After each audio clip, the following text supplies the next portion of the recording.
నా సన్నిధి నీకు తోడుగా వచ్చును.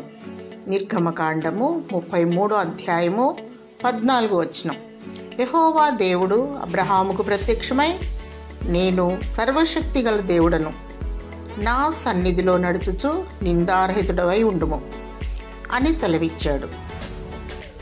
యథార్థముగాను నిష్కల్మషముగాను పరిశుద్ధముగా జీవించినప్పుడు దేవుని సన్నిధి నీకు తోడుగా వచ్చును మరియు తన సన్నిధి కాంతి నీపై ప్రసరింపచేయును.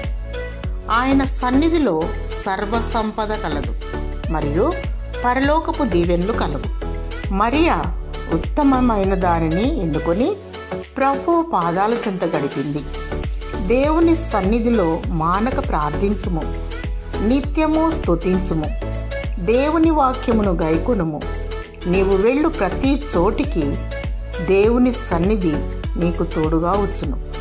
లోక సహవాసము విడిచి దైవ స్నేహమును కోరుకొనుము. దేవునితో సహవాసము చేసినచో నీవు బ్రతికెదవు.